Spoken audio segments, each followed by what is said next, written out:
Hey everybody. My friends were debating upon the subject of how electricity flows through a wire, and I pulled it up on Google, and it said there's a large debate about how electricity flows through wires.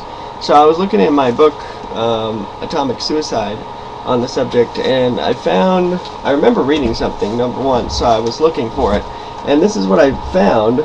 Whoops, there goes my paper. I always like leaving notes and things and books. Okay. So this is what I found. And they're saying that energy's energy's spiraling through the wire. Let me try to focus this in now for you guys.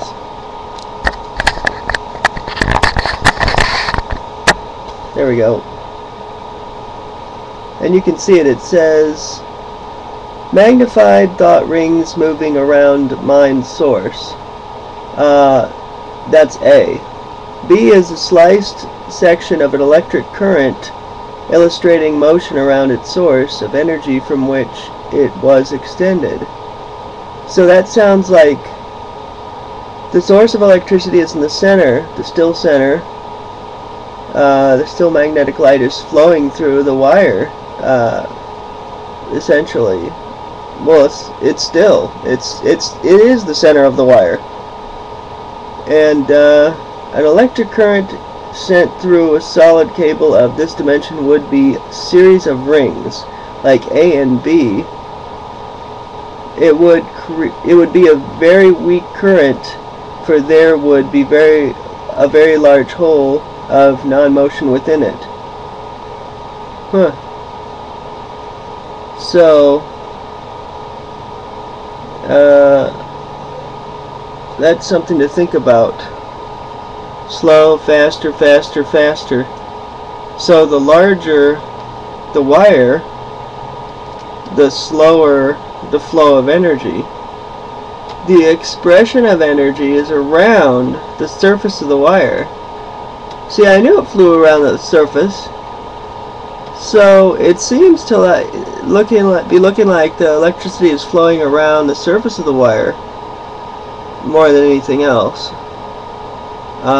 because it's spiraling out towards the surface. See how it goes out from the center, and then ultimately it's traveling along the surface of the wire. Not necessarily the surface. Well, yeah, I guess it would be the surface, like, you know, as much of the surface as it could get to. And the density of the electrons would probably be consistent with the heat it generates. You know, if you've got an overheated wire, then your density of electrons is too great, and it collapses the stillness. You know, that's probably why wires melt, because the stillness is voided. I wouldn't say voided. I would just say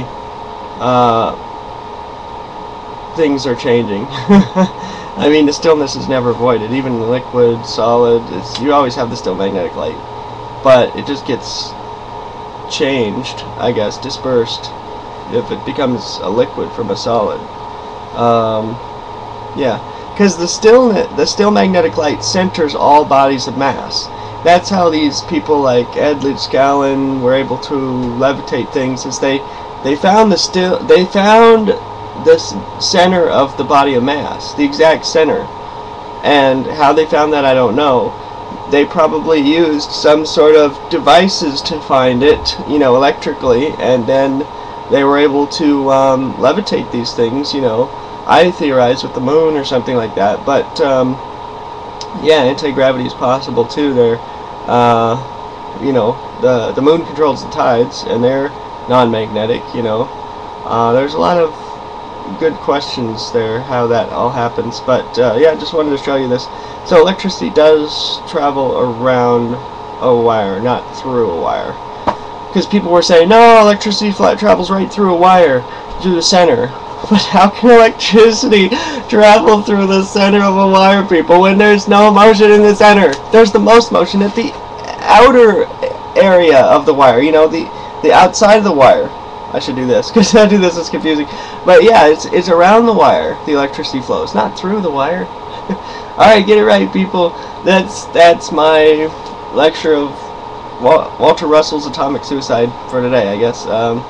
Peace. And I'm still working on my stuff, so I'll have more updates for you guys later. Later.